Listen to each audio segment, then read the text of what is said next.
27-year-old man has been arrested in the case of a missing Moses Lake woman. Juan Castilum now faces a second-degree murder charge. 30-year-old Yanira Cedillos was reported missing March 4th when she didn't show up for work. Tonight we hear from police releasing new details in the case.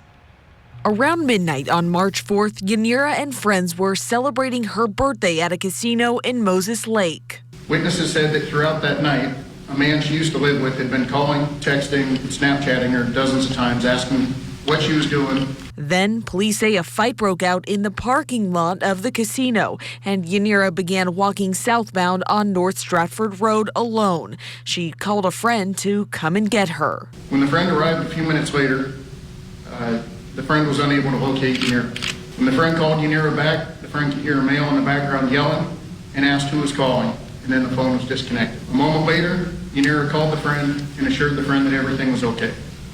This was the last anyone heard from Yanira. Captain Mike Williams with the Moses Lake Police Department says detectives determined that Castilum picked Yanira up from the 900th block of Stratford Road and brought her back to her apartment. Detectives obtained evidence showing that Yanira was killed in her apartment and her body was moved post-mortem. Castilum left the apartment in the early morning hours of Friday the 4th and drove around the Moses Lake area for a period of time.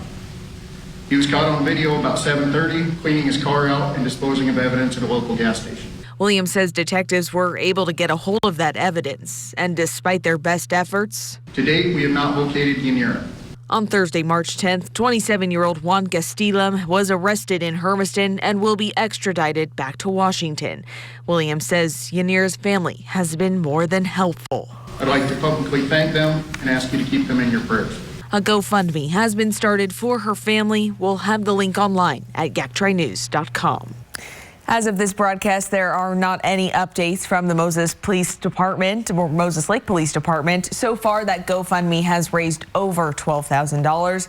MLPD says they're waiting on data that may enable them to narrow down their search area for Yanira's body. Of course, stay updated with yaktrinews.com for any updates on this case.